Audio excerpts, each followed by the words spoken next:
Fala galera, estamos começando agora mais uma live, a segunda tentativa de fazer a live de hoje sobre esse tema tão palpitante aí, esse tema que tem provocado tantos debates acalorados, inclusive desde ontem. Para quem não estava agora na primeira live, é porque deu um probleminha para o professor Luiz Carlos entrar, então derrubei a live e estou começando a live novamente.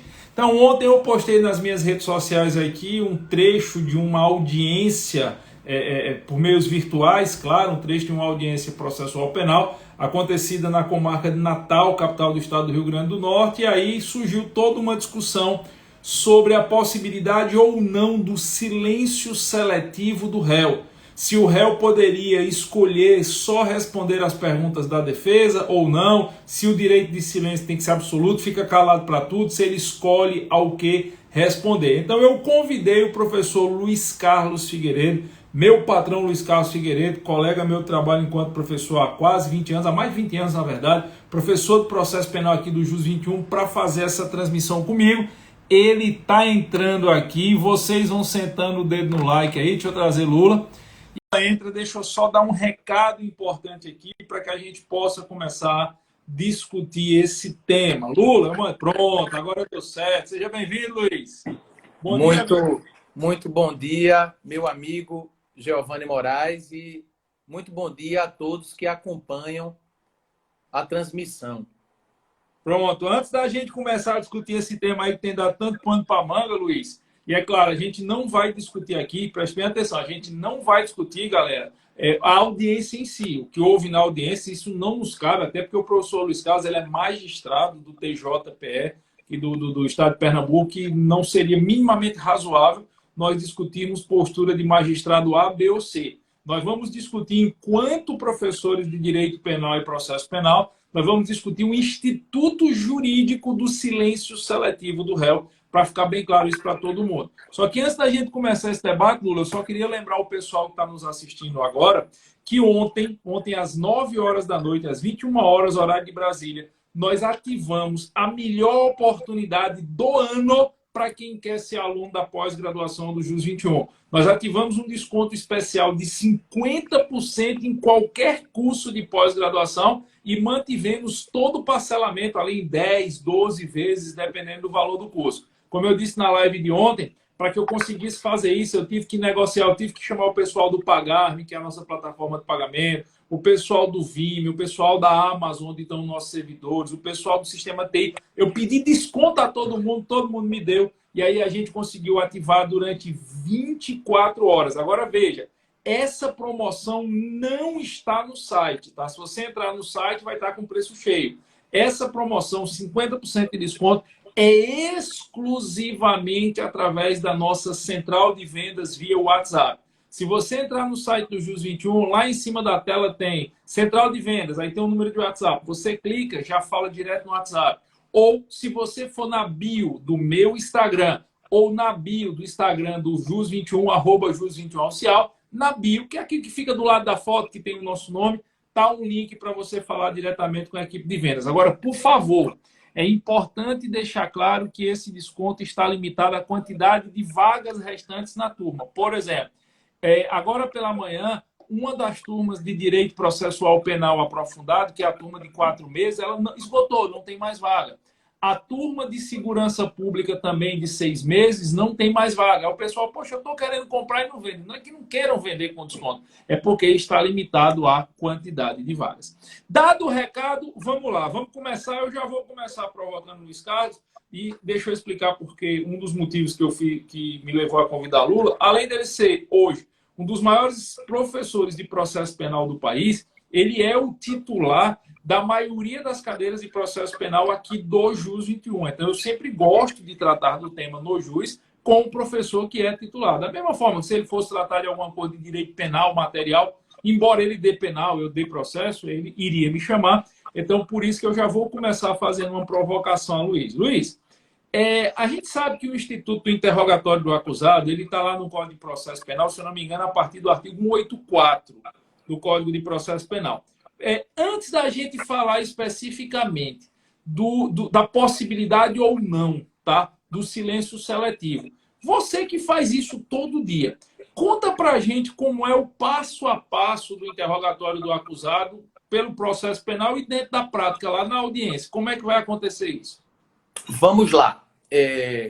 Como você bem ressaltou, Giovanni, eu não vou comentar aqui o caso concreto. Esse vídeo que circulou aí no WhatsApp. A gente vai discutir o Instituto. Até porque isso seria antiético de minha parte, não é? E outra coisa, nós fazemos essas lives, discutimos esses temas com profundidade, com verticalidade, sempre respeitando as opiniões em contrário, não é? De uma coisa eu já registro, sabe, Giovanni, e a todos que estão assistindo essa live. O Código de Ética da Magistratura, dentre todas as suas previsões, diz lá no artigo 22 que o juiz tem o dever de cortesia com os colegas, com os membros do Ministério Público, com os advogados, com os servidores e com as partes. Sempre se dirigindo com uma linguagem escorreita, polida, respeitosa e compreensível. Isso é um dever do magistrado. Então, é importante que na condução de qualquer ato judicial, seja um interrogatório, seja a coleta da prova testemunhal, seja a presidência de uma sessão de júri ou de qualquer outra situação, há a necessidade sempre de polidez, respeito, compreensão, linguagem escorreta. A dinâmica do interrogatório, ela sofreu uma alteração, a última grande alteração que a dinâmica do interrogatório sofreu, e isso é preciso registrar até para a gente desdobrar aqui o nosso raciocínio, foi lá no ano de 2003, no que diz respeito à dinâmica do interrogatório. Antes de 2003, Giovanni, não havia sequer a necessidade da presença de um advogado no interrogatório. O juiz, muitas vezes, até garantia essa presença, mas a lei não garantia. Era engraçado que, pela dinâmica do procedimento ordinário, sumário, primeira fase do júri, o juiz poderia interrogar o réu sem que ele tivesse advogado e, ao fim, perguntaria a ele: o senhor tem advogado? Me diga como é o nome dele para eu mandar intimar para a defesa prévia. O senhor não tem? Vou intimar uma defensoria pública. Era o antigo 395 do CPP, que mudou em 2008. A dinâmica de hoje é a seguinte: o juiz, ele, em primeiro lugar, deve avaliar se o acusado ele está acompanhado de defensor, seja ele constituído ou nomeado. Não tem como fazer essa audiência sem que haja defesa técnica. Deve indagar ao advogado ou ao defensor público se deseja entrevista reservada com o acusado.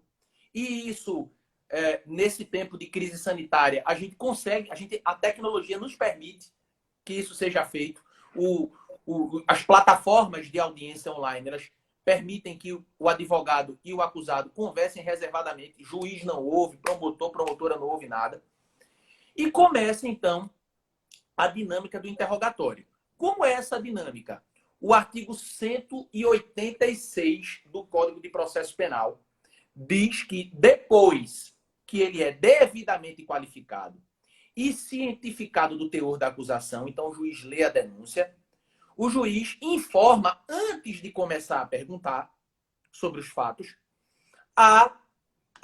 o direito sacrossanto, eu digo um direito sacrossanto que ele tem de permanecer em silêncio. O famoso aviso de Miranda, né? Aviso de Miranda. E ele não tem a obrigação de falar absolutamente nada. O silêncio, inclusive, não importa em confissão. Isso em nome, evidentemente, da garantia de não produzir prova contra si mesmo. Ele está informado. Se ele resolve falar, aí o artigo 187, basicamente, Giovanni, divide roteiriza as perguntas do juiz. Num primeiro momento, o juiz vai perguntar quem é o acusado, qual é a profissão dele, se ele é casado, se ele tem filhos, se tem filhos deficientes, se tem filhos menores, se já respondeu a algum outro processo, enfim, vai fazer uma pergunta sobre a pessoa do acusado e suas condições. Em um segundo momento, o juiz vai fazer as perguntas sobre o fato que a ele é imputado, ou fatos que são imputados ao acusado. E aí, ele tem também o direito de dizer, olha, eu não vou responder, não quero responder, não quero falar nada. Se ele resolve responder, o que é que o juiz pergunta? Se ele confessa ou não aqueles fatos que estão atribuídos ao acusado. Se ele diz, não, eu não pratiquei isso, automaticamente que a pergunta do juiz é, e por que estão lhe acusando disso? O senhor conhece o teor da acusação? Por que é que o senhor acredita que está sendo acusado disso? Então ele vai falar o que quer e vai falar, ou até não falar. Falar o que quer ou até não falar. Quando é feita esta parte do juiz, o artigo 188 é claro. É de clareza solar. O 188. 188 diz, após proceder o interrogatório, o juiz indagará as partes se restou algum fato a ser esclarecido. E aí as partes poderão fazer essas reperguntas de esclarecimento. É importante registrar, Giovanni, que antes de 2003 não se admitia reperguntas em interrogatório. Repergunta sempre foi... Era o sistema presidencialista puro do interrogatório. Exato. Repergunta sempre foi admitida na prova testemunhal. Sempre existiu repergunta em prova testemunhal. Mas no interrogatório não havia previsão de repergunta. O artigo 188, a partir da Lei 10.792 de 2003, admitiu repergunta pela parte. Agora eu quero deixar bem claro, Gel, só para lhe dar a palavra. Está claro na redação da lei que a parte, a acusação e defesa, farão as suas perguntas para esclarecimento, o que é diferente da coleta da prova testemunhal. Isso, era exatamente esse ponto. Você me permite atrapalhar um pouco, amigo? Era exatamente esse ponto que eu queria frisar, já pegando o seu gancho. Porque o que eu acho que aconteceu muito de ontem para hoje foi uma confusão entre o direito de indagação que é feito na hora que você está fazendo uma oitiva de testemunha e o direito de indagação do defensor em relação à oitiva do réu. A oitiva da testemunha é uma coisa, a oitiva do réu é outra, pelo rito que ela serve. Para o réu, se o réu mentir, meter o pau a mentir lá, não vai ter nada para ele. Não existe perjúrio no direito processual, no direito penal brasileiro, já a testemunha não. Então, assim, eu entendo, Luiz, com todo respeito a quem tem entendimento de sentido contrário, falando especificamente do réu, eu entendo que o sistema não deixou de ser um sistema presidencialista de interrogatório do réu.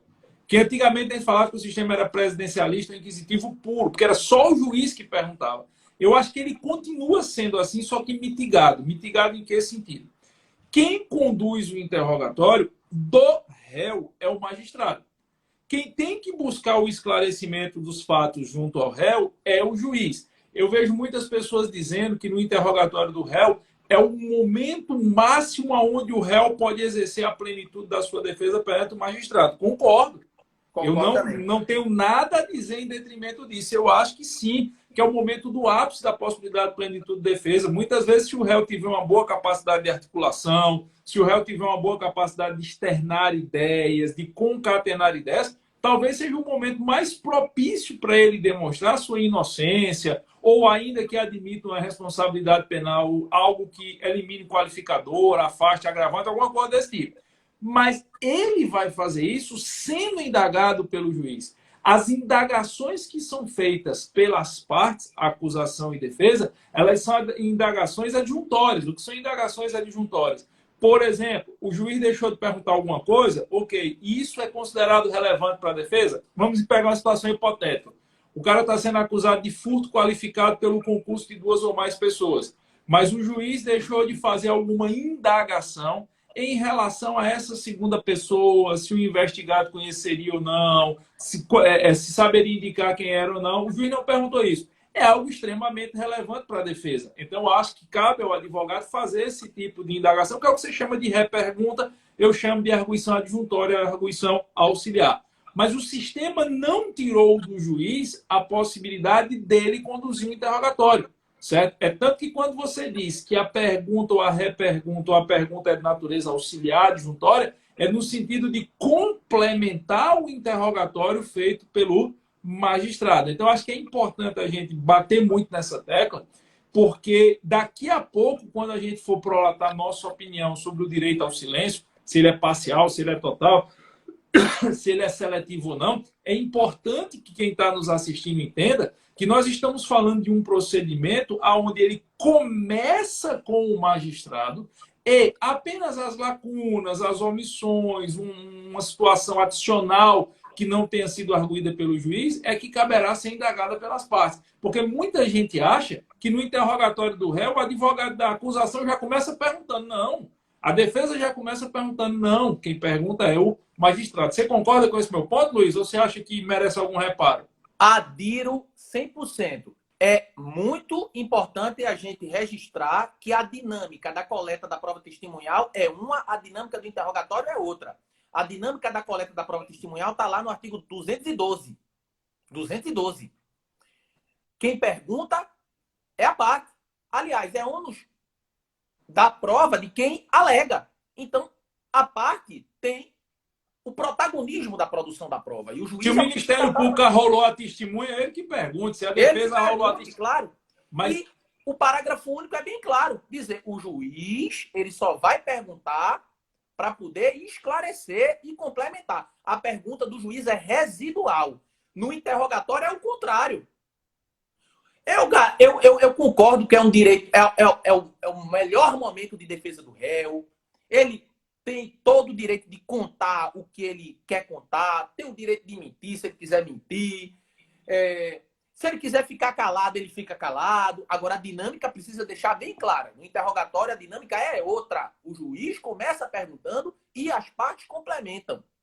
Inclusive, Lula, a gente tem um julgado do STJ, já que muito se falou em julgado do STJ, a gente tem um julgado bem recente do STJ aqui, uma decisão monocrática prolatada no habeas corpus 639247, para quem depois quiser consultar o inteiro teor no site do STJ, HC 639247, que foi publicada no DJE no dia 16/8/2021. Hoje é dia 20, né? Então a gente está falando de um julgado de 4 dias.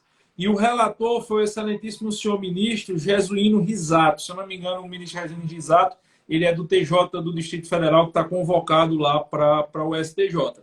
E assim, o relato dele é grande aqui, mas eu separei só um trecho para vocês aqui, que ele diz o seguinte: o direito ao silêncio, sendo arguído ou não elimina do interrogado a necessidade de se submeter ao rito processual específico. Aí, num trecho, ele diz: o réu deve se submeter ao rito processual do interrogatório e não estabelecer unilateralmente a forma como entende que o ato processual deve ser conduzido, até porque a condução deste cabe ao magistrado do feito. Então, é só um julgado bem recente do STJ que está dizendo exatamente o que a gente acabou de dizer, que o réu, ou que ele exerça ou que ele não exerça o direito ao silêncio, que ele se vala ou que ele não se vala aí do Pacto de Miranda, ele tem que se submeter à regra processual. E essa regra processual que está na lei e é presidida pelo juiz. Só para repisar isso aí, para deixar bem claro. Beleza, amigo? O mundo hoje está tão complicado, Giovanni, que quando a gente coloca uma opinião, parece que o outro já viu. Não, mas o STJ ou o STF já pacificou, não pode... É como se não... Hoje, tudo fosse uma verdade absoluta, não é? E é o STJ... Eu sou juiz, eu não sou carimbador. Então, eu não tenho um carimbo assim. Quinta turma do STJ, sexta turma do STJ, para poder estar carimbando minhas decisões. Eu fundamento. Eu julgo o caso concreto. Claro que se você tem uma ADC, um ADIM, um ADPF que tem efeito vinculante, não tem o que discutir. Se é uma súmula vinculante, não tem o que discutir. Mas o STJ, quem conhece e quem acompanha o STJ, sobretudo os professores de direito penal e de processo penal, sabe muito bem que é muito comum, por exemplo, a quinta e a sexta turma estarem divergindo de um determinado tema. O STF divergindo do STJ. Num mês você tem um julgado, no outro mês você já tem um julgado completamente diferente. Então, quando você colocou essa questão da chamada silêncio seletivo, alguém colocou assim no comentário, mas o STJ já tem posição. Depois eu vou mostrar aqui que essa posição já tem coisa diferente. Posição diferente. Inclusive, no meu comentário, o cara copiou um julgado de 2020. Aí, quando eu vi o julgado de 2020, eu digo, não, peraí, isso aqui talvez não entenda a dinâmica do STJ.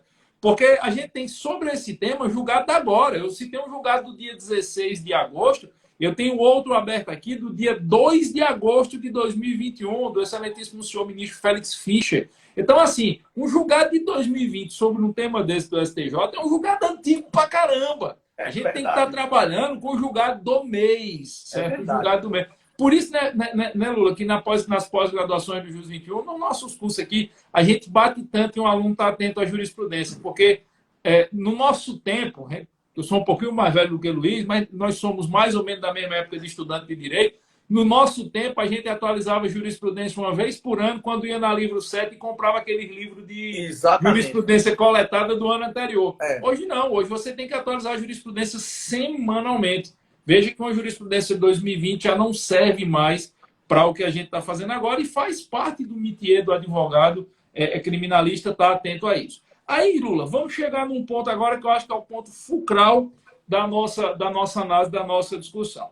A questão do silêncio seletivo do réu. A defesa normalmente alega que o réu ele tem direito ao silêncio seletivo. O que seria o silêncio seletivo? O direito de escolher se só responderia às perguntas da defesa ou não. Ficar calado em relação às perguntas feitas pelo magistrado, às perguntas feitas pelo Ministério Público e só responder às perguntas da defesa. Eu posso dar minha opinião e depois jogar para você, porque eu sei que seus fundamentos são bem mais vastos do que o meu, mas eu posso dar logo minha opinião? Por favor. Tá bom. Eu entendo o seguinte, pessoal. Eu entendo que como o procedimento ele começa com o magistrado, o interrogatório do réu ele tem o objetivo de permitir ao juiz chegar à verdade real. O que é que eu denomino como verdade real, usando aí os fundamentos da obra do mestre Nelson Hungria? A verdade real é a percepção que o magistrado vai criar ao longo de toda a fase instrutória do processo sobre o que de fato aconteceu e o grau de responsabilidade jurídico-penal daquela pessoa a qual o fato está sendo imputado. Então, o interrogatório, óbvio, ele serve às partes, porque todo ato processual serve às partes. Mas aquele momento do interrogatório, ele serve principalmente ao magistrado. Ele serve principalmente ao juiz para que o juiz forme a sua verdade real, a sua convicção em relação ao fato a partir da oitiva do próprio acusado, que é o principal interessado em não ser responsabilizado penalmente. Então, me parece que se o procedimento começa com o juiz, se a lei estabelece, inclusive, como você chamou, acho que foi o roteiro, o termo que você usou, né? Que é o que eu chamo de indagação subjetiva e indagação objetiva. A indagação subjetiva que eu chamo é quando o juiz argue sobre o indivíduo, a vida pregressa, onde mora, o que faz. E a indagação objetiva é quando o magistrado argue sobre o fato. Se o investigado, se o réu, ele quer exercer o direito de silêncio nesse momento, se na hora que o juiz começa a perguntar o réu quer exercer o direito de silêncio, ele já prejudicou o desenrolar de tudo. Se é um direito de silêncio, ele silencia diante do principal interessado e do titular final do interrogatório, que é o magistrado. Mais uma vez, a gente está falando do interrogatório do réu. Se fosse interrogatório de testemunha, era outra lógica, era outro raciocínio. A testemunha interessa a quem arrola. Se o MP arrolou sua testemunha, o Ministério Público tem todo o direito de fazer as perguntas a essa testemunha. Se foi a defesa, ao mesmo raciocínio. Mas no interrogatório do acusado, quando o acusado ele silencia perante o juiz, ele exerce o direito constitucional de se manter em silêncio perante o juiz, ele prejudica todo o desenrolar do procedimento posterior. Não faria sentido silenciar diante do juiz e o juiz abrir para perguntas que são de naturezas adjuntórias, complementares, de esclarecimentos. Esclarecer, complementar e ser adjuntório a quê, se não teve nada antes? As perguntas da acusação e da defesa, elas são complementares. Você só complementa o que existe. O acusado falou alguma coisa para o juiz? Não. Então não tem o que complementar. Se ele não falou nada, não tem o que complementar. Vai complementar o quê? Não, mas é porque a defesa quer indagar. Mas se a defesa indaga, eventuais lacunas, omissões, contradições que porventura tenham existido no interrogatório do juiz. Se não houve o interrogatório do juiz, vai complementar o quê? Assim, Lula, fazendo uma comparação muito esdrúxula. Uma comparação muito hiperbólica, para ficar claro. É uma comparação meramente a título didático, de criar um raciocínio. Eu comparo essa situação à quesitação do júri. Você, obviamente, faz júri aí quase todo dia. No júri, você tem um rito de quesitação ao conselho de sentença. Então, você vai para aqueles quesitos obrigatórios. Você vai perguntar aos jurados. Se os jurados entendem pela ocorrência do crime, se os jurados respondem não, você vai quesitar mais o quê? Não houve o fato. Você vai quesitar se o cara é responsável pelo fato, se não teve fato, se ele tem causa de atenuação de pena, de privilegiamento ou de qualificação, se não houve o fato. Quando os jurados respondem negativamente aos quesitos prejudiciais no júri, eu não tenho mal o que fazer, concorda? Então a mesma lógica é essa. Se o interrogado, o réu, diz, olha, eu não quero falar perante o juiz, para que abrir espaço para perguntas complementares e adjuntórias? Essa é a leitura que eu faço. Então, eu entendo que não é minimamente razoável se falar em silêncio seletivo de interrogatório de acusado. Porque quando você fala em silêncio seletivo, você está subvertendo a lógica do Código de Processo Penal. E a jurisprudência do STJ, já que se falou tanto em jurisprudência de tribunais superiores, a jurisprudência do STJ mais recente, ela é no sentido de que não cabe o silêncio seletivo. Essa é a minha posição. Agora eu queria ouvir a sua. Veja, e ninguém está com isso querendo justificar o que quer que seja. Nós deixamos bem claro no início da nossa live. Nós não estamos discutindo caso concreto. Ninguém aqui está falando sobre fato ou fato concreto, sobre a posição de juiz A ou B, tribunal A. Não. A gente está discutindo um instituto jurídico teórico do silêncio seletivo. E a minha percepção, a minha opinião, pelos motivos jurídicos que eu acabei de falar, é que esse silêncio seletivo fere a intenção da lei, o que está, como o Luiz falou, acho que ele usou a expressão cristalino, solar, alguma coisa assim, no texto normativo. Eu acho que não cabe o silêncio seletivo, não cabe o réu dizer, olha, eu só quero responder as perguntas do meu advogado. Por quê? Porque é um procedimento que o silêncio no início prejudica todo o resto. Mas isso é o que eu penso. Eu queria ouvir você, Luiz. Então, vamos lá. Salvo engano, a primeira discussão sobre esse tema foi em 2020. Inclusive, foi filmado a tela do computador. Parece que os ânimos se exaltaram. E eu estava, evidentemente, aguardando que isso fosse acontecer nas minhas audiências, né? E eu enfrentei esse tema no final do ano passado. Eu garanti o direito ao silêncio do acusado, garanti a entrevista reservada. Quando volta da entrevista reservada, o advogado, inclusive um advogado excelente, muito bom, diligente, cortês, disse, doutor, eu tenho um requerimento a fazer. Eu fiz, pois não, doutor. Bom, meu requerimento é no sentido de que o senhor se abstenha de fazer qualquer tipo de pergunta a meu cliente, que o senhor proíba o Ministério Público de fazer qualquer tipo de pergunta e que ele só vai responder as minhas perguntas. Aí eu fiz, pois não, vou deliberar sobre seu requerimento. Não precisa levantar a voz, não precisa gritar, não precisa bater boca. É simplesmente dizer o seguinte. Primeiro, explicar que a dinâmica da coleta da prova testemunhal é uma e do interrogatório é outra. Explicar que o acusado ele tem o direito ao silêncio, Se ele não quiser falar nada, zero, ele tem o direito de fazer isso e o silêncio não importará em confissão. Claro. Agora, se ele invoca o direito ao silêncio, não há que se complementar mais nada. Há uma divergência na história se foram os babilônicos ou os hindus que inventaram o conceito de zero. O zero à esquerda, ou isolado, ele é o nada. O zero à direita é o sistema posicional numérico. Aí ele soma. Mas o zero isolado, o nada, não se complementa ao nada. Se não tem nada, não há o que se complementar. Então, eu vou ler aqui o artigo para deixar todo mundo. É claro que esse posicionamento não agrada aos advogados. E o fato de não agradar aos advogados não significa dizer que a gente tem que ter inimigo, não. É simplesmente uma colocação científica, uma posição fundamentada. Olha o que o artigo 188 diz.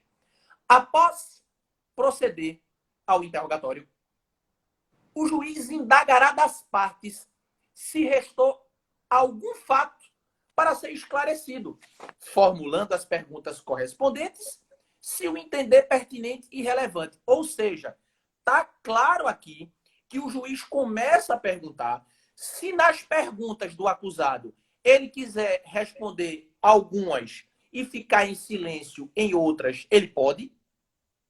Se ele quiser ficar calado em tudo, ele pode. Se ele quiser responder tudo, ele pode.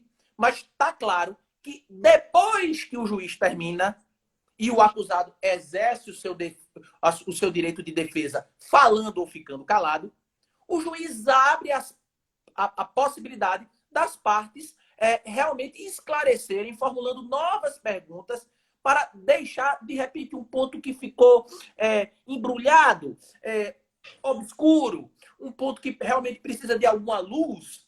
Mas como é que se complementa o nada? Se nada foi falado, se nada foi dito. E outra, veja que quando a gente fala em contraditório, geralmente a gente pensa, garantir que a defesa também se posicione. Contraditório é para parte. Como é que eu vou dizer assim, o Ministério Público se abstém de perguntar, só a defesa pergunta? E aí eu não estou dando a oportunidade da outra parte também poder fazer as suas perguntas. Contraditório é uma via de mão dupla. Repito, se ele quiser ficar calado, ele fica. Isso não vai gerar prejuízo, nem importará em confissão. Se ele quiser... Uma vez eu fiz um interrogatório, Giovanni, perguntando a idade do cara, a profissão. Quando eu perguntei, o senhor é casado, solteiro, vive junto? Ele fez, essa aí eu não quero responder, não. A única pergunta que ele disse que não queria responder era o estado civil dele. Paciência, não tem nenhum problema. Agora, se ele fica calado, não vou falar nada, não se complementa com nada. Aí vem, não, mas o STJ... Aí, resultado, só para encurtar a história. Eu indeferi, ele fez, então quer dizer que o senhor não vai garantir o interrogatório? Eu disse, não, eu estou garantindo o interrogatório. Se ele quiser falar, ele fala. Se ele não quiser falar, ele não fala. Não, mas ele só quer falar a parte que eu perguntava. Doutor, com todo respeito, com a admiração que eu lhe tenho, não é isso. O ato é presidido por mim, é o ápice do momento de defesa, mas quem dita como o interrogatório vai ser feito, segundo a lei, não sou eu que estou... Não é minha vontade, porque alguns juízes aí, alguns magistrados, né, decidem de acordo com a vontade deles. Não, eu decido de acordo com a Constituição, com a lei, e simplesmente resolvo seguir a dinâmica da lei. E é exatamente isso que o HC do ministro Eswin Risato diz, que é o mais recente que nós temos. Ele diz exatamente isso. O rito é o da lei presidido pelo juiz. Até porque senão você estaria permitindo a criação de uma regra processual que só serve para aquele caso, né? Que não é razoável. Aí veja uma coisa. É como se admitir essa situação, como o nosso Joilton Cardoso AL está fazendo, não há que se falar em direito parcial ao silêncio. O direito parcial ao silêncio ele tem. Ele pode, na pergunta do juiz, ele pode responder tudo, ele pode responder nada, ele pode responder o que ele quiser. Agora, quando ele não fala nada, se ele diz não vou falar nada, zero, a gente tem que respeitar, mas aí não tem mais o que fazer. Isso. Nesse caso, Giovanni, especificamente nesse caso, eu deixei bem claro, ficou gravado que a oportunidade do interrogatório está sendo dada. Ele fala se quiser. Agora, não pode a defesa conduzir a forma como o ato vai ser feito. Quem conduz é o juiz, segundo a lei. Inclusive, Lula, eu sempre digo o seguinte, que a melhor coisa que inventaram numa situação dessa é a ata do processo, está gravado lá, olha, não chegou a um acordo, tudo bem. Conseguindo assim ata, a reclamação do defensor, porque os sujeitos do processo não são inimigos. Eu não vou falar nem parte, porque juiz não é parte, juiz é sujeito, parte é acusação e defesa, por isso que eu estou usando o termo sujeito. Os sujeitos do processo não são inimigos. Se o advogado entende de uma forma e o magistrado entende de outra, e são entendimentos conflitantes, insolúveis na audiência, não tem por que brigar. Conseguindo em ata, o advogado pede para conseguir em ata, e eles conseguindo em ata, para isso que existe recurso, né? Pronto, e para que gritar? E para que esse... Pronto, então nesse dia ficou registrado que foi dado o interrogatório, ele não quis falar, não tem essa de responder só a pergunta da defesa, não é? Deixar tudo claro, tratar com urbanidade, e para isso que existe o recurso. Se eu errei, vá para o tribunal. E outra, mais uma vez, as decisões elas são tomadas com embasamento, com justificativa, com fundamentação, e não com achismo.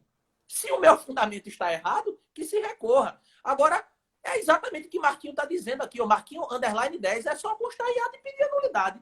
Não tem que elevar a voz. Quem eleva a voz perde a razão. Isso, agora, também. Deixa eu só ler um trecho aqui. Pessoal, estejam atentos. É uma decisão monocrática, tá? Do ministro Joel Ilan Parcionic. Eu, inclusive, sou um fã do ministro Joel. As decisões dele são extremamente técnicas e fundamentadas. RHC, quem quiser anotar, RHC 134, 131. 134, 131. 134, 131. Eu vou destacar só um trecho. Ele diz assim, ó. Tendo o réu declarado ao magistrado expressamente exercer seu direito ao silêncio às perguntas da segunda parte do interrogatório judicial, parece cristalino que não há nada a esclarecer. Permitir as reperguntas às partes, tanto a acusação quanto a defesa, sem que o réu tenha prestado esclarecimentos ao juízo sobre os fatos que assim sobre os fatos que sim parece ferir seu direito ao silêncio. Então está dizendo aqui, ó, vige o sistema acusatório, ele não está obrigado a falar, mas se ele quiser ficar calado, ele fica. Agora eu não tenho que complementar. Claro que essa posição não agrada a alguns advogados, não é? Isso não significa adotar essa postura, violar prerrogativa nenhuma de advogado, porque é tudo muito tratado com tom de respeito, com cordialidade, com lhandeza, com educação. Parece que hoje, como você bem falou, todos são inimigos, quando eu acredito que o Código de Processo Penal deve também obedecer o princípio da cooperação, que está lá no Código de Processo Civil. Ó, a pergunta do Gustavo é bem pertinente.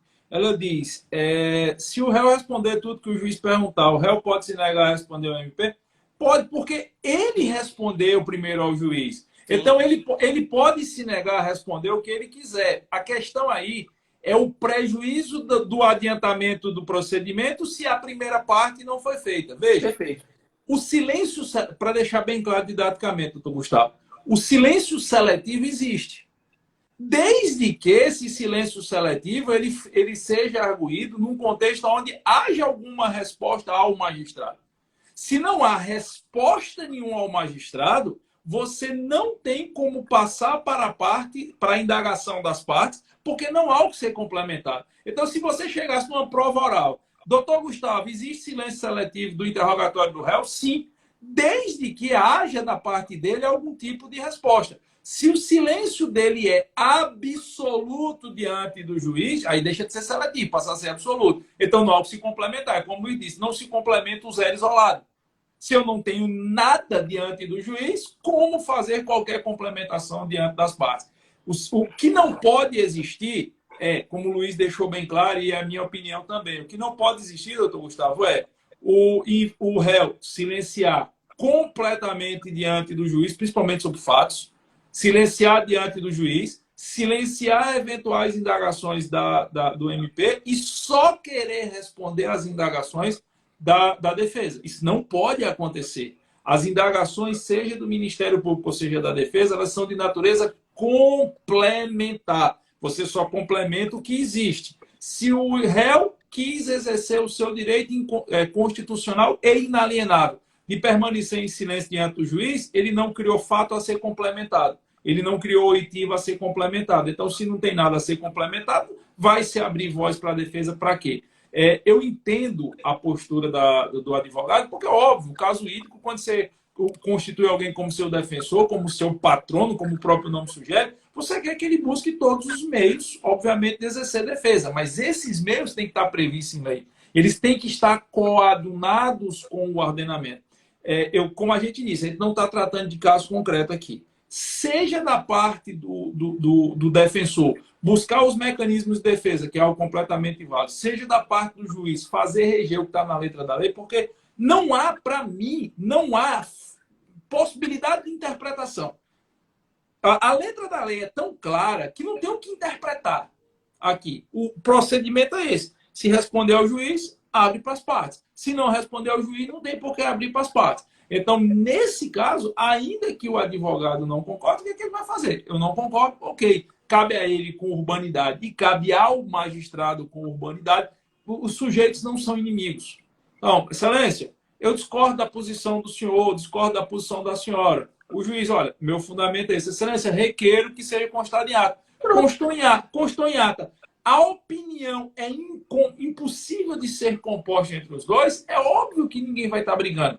O que é que se faz? Consta em ata, encerra-se a audiência, o advogado vai lá, pega a cópia da ata, e para isso que existe recurso, busque-se o tribunal e acabou-se. Até porque, eu sempre digo, a gente sempre fala, né, Lula, nas nossas aulas do curso de segunda fase, que é para a gente que vai ainda tirar a carteira de AB e começar a advogar. Você vai passar, não é uma única vez numa vara, você não vai tratar, não é uma única vez com o serventuário da justiça, e você não vai você não vai ser pregoado uma única vez para fazer uma audiência com aquele magistrado. Dependendo de como você trabalhar, você vai encontrar aquele magistrado, talvez, toda semana. Eu tenho certeza aí que você tem advogado que toda semana está fazendo audiência com você. Então, para que brigar? A urbanidade é uma regra. Não estou dizendo que A, B ou C brigou. Eu estou falando que, numa situação como essa, ainda que a opinião da defesa seja que só ela pode indagar o investigado, só ela pode conduzir o interrogatório, não é o que está na lei. Se não concorda com o juiz, pede para constar em ata e acabou-se, né? Deixa eu dizer para o pessoal que está assistindo aí, eu não fiz concurso para ser Batman, não. Eu não sou justiceiro. Eu sou juiz. Eu não tenho um bom juiz. Em nenhum momento ele está conduzindo o processo para querer ferrar a vida do réu, não. De jeito nenhum. Eu estou fazendo o meu trabalho. Se ao fim do processo o conjunto probatório é frágil, não é um conjunto robusto, a sentença vai ser absolutória. Dá uma sentença condenatória, preciso dizer isso para os advogados, proferir uma sentença condenatória. Isso não aumenta nem diminui meu salário. Não aumenta e nem diminui, digamos assim, o meu... A meta do CNJ não é de condenação, é de conclusão, né? A meta do CNJ é julgamento do feito. Julgamento do feito. Julgamento. Então, assim, se é o caso de condenação, condeno e coloco minha cabecinha no travesseiro sem nenhum problema. Se é de absolvição, a mesmíssima coisa. Já houve casos, enquanto eu sou magistrado criminal há 16 anos, já houve caso que a gente sentia responsabilidade criminal no acusado, mas o conjunto probatório era fragilíssimo e não sou eu que vou assumir protagonismo de prova. Às vezes uma investigação mal feita, às vezes uma falta de cuidado na prova, às vezes a prova que foi, a acusação teve até o cuidado de produzir a prova, mas a qualidade da prova não é boa. Paciência, ninguém está aqui para ser perseguidor, inquisidor e fazer impor a minha vontade, não. Agora, a coisa para mim é muito clara. Existe devido processo legal, existe devido procedimento legal. E como a doutora Ana Cláudia, juíza de direito aqui de Pernambuco, existem leis boas, existem leis ruins, Mas há de se aplicar a lei. A lei está dizendo, ó, após proceder ao interrogatório, o juiz indagará das partes se restou algum fato a ser esclarecido. Se esclarece aquilo que foi feito. O que não foi feito não se esclarece. Por isso que se chama, por isso que se chama Estado de Direito, né, Lula? Porque o Estado de Direito é aquele onde a lei é a regra para todos os sujeitos e partes. Se a regra não fosse a lei, era Estado de vontade, onde valeria a vontade do magistrado, ou do MP ou da defesa, o que subverte toda a lógica da nossa Constituição. Meus respeitos aí para a excelentíssima senhora doutora Ana Cláudia, que eu estou vendo que está aqui na transmissão, você fez referência a ela aí. Luiz, para a gente encerrar, certo? Vamos encerrar aqui, só lembrando mais uma vez a todo mundo, o Márcio está dizendo aqui, eu faço questão de registrar, oxalá tivéssemos mais magistrados com equilíbrio e ponderação de Vossa Excelência. Eu conheço alguns magistrados, eu posso falar do TJP aqui, que eu conheço alguns magistrados que são professores. E a regra hoje que eu vejo é a postura do Luiz Carlos. E olha que o Luiz Carlos é do concurso, tem quase 20 anos de juiz, né, Lula? Tu é do concurso 1948, deu uma travada se eu não me engano. A minha primeira prova foi no ano de 2000. Já tem Pois é. anos. E assim, eu conheço vários magistrados aqui, principalmente os que são professores, que é quando eu tenho mais contato, seja pela pós, seja pelos cursos. E eu posso dizer que a magistratura pernambucana tem em Luiz uma grande referência, mas o que Luiz representa para a magistratura eu vejo como regra da magistratura pernambucana. Ele não gosta da expressão não, mas eu sempre uso com os meus alunos, juiz de piso, juiz de entrada, assim, o juiz que cuida efetivamente do andamento do Poder Judiciário aqui em Pernambuco, eu posso dar esse testemunho, tá certo? E assim, eu tenho um grande orgulho, eu sempre gosto de fazer live com o Luiz, principalmente sobre os temas mais afetos ao processo penal. Eu tenho um grande orgulho porque eu conheço o Luiz há 20 anos, pouco mais de 20 anos. A gente sempre trabalhou junto como professor. E ele não é só um dos caras que mais conhecem o processo penal brasileiro. Ele é um dos homens mais humildes que eu conheço. Eu vejo gente que não tem 1% da bagagem de experiência prática e de conhecimento teórico que Lula tem com empáfia. E Lula não. Lula é aquele cara que conhece não só o processo penal de teoria, mas ele conhece o processo penal de fato. Lula foi juiz criminal de vara única de interior.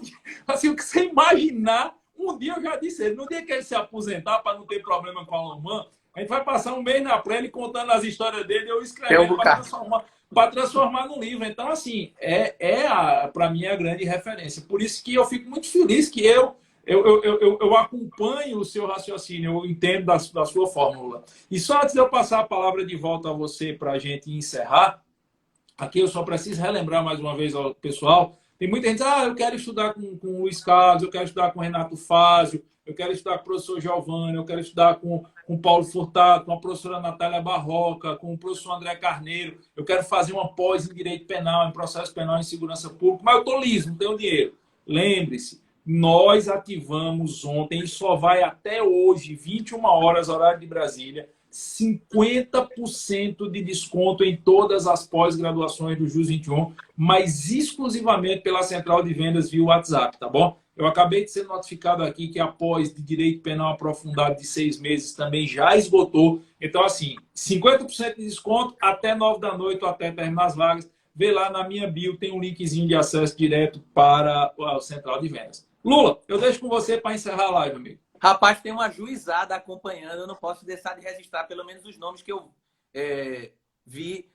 Além de Ana Cláudia, eu vi Ana Borges, eu também vi Edu Pérez. Eu, inclusive, aconselho que sigam o Instagram e o Twitter de Edu Pérez, que, no meu sentir, é um dos seres humanos mais geniais que eu conheci nessa encarnação. Edu é gênio. E ele tá aí, prefaciou o meu último livro, Giovanni. Foi ele. Você leu antes, né? Você acompanhou e Edu fez o prefácio. E eu sou fã incondicional de Edu. Eu não vou parar de falar para ele não ficar muito metido. E agradecer todos os comentários aí elogiosos. Eu tenho muito orgulho de ser seu amigo, você sabe disso. Há muitos anos a gente trabalha junto. Eu tenho orgulho de ser professor do JUS 21. É um projeto que eu acreditei desde o começo. Só uma coisa, Lula. O doutor Edu Pérez, eu sigo ele no Twitter. Ele é tão gênio que ele conseguiu ontem, eu acho que foi o Twitter ontem à noite, fazer uma correlação entre o alienista de Machado de Assis e a atual situação que nós vemos. Ele fez uma. Ele colocou assim: primeiro o médico dos loucos, começou a encarcerar os loucos, depois os que. Eu achei, foi ontem à noite, eu vi no Twitter. Eu não sei se o Twitter foi de ontem de noite, mas eu até repostei. E eu achei de uma genialidade assim. Eu já. Tudo que o doutor Edu posta no Twitter eu já acho genial. Mas a de ontem de noite foi de uma genialidade assim. Mas existe o Gênios, existe o doutor Edu, e ontem ele superou o doutor Edu, entendeu? Bora marcar uma live nós três. Edu, escolhe o tema. Eu não tenho essa sorte de fazer uma live com vocês dois. Mas a gente vai fazer. Edu tem um blog chamado Memento Mori, que também é um blog sensacional, que ele coloca os textos lá. Bom, pessoal, então é isso. Eu agradeço a paciência aí. Ó, já concordou. Fechou, já concordou. Então. Doutor, promessa virou de título executivo, tá? Semana que vem a gente vai fazer essa live aí. Um beijo também para todo mundo aí, Ana Paula, minha amiga querida, e a todos que acompanharam. E é isso. Avante, vamos estudando e atenção para essa mega super multiplex e hiper large promoção da pós-graduação aí. Valeu! Valeu, obrigado. Um abraço, tchau.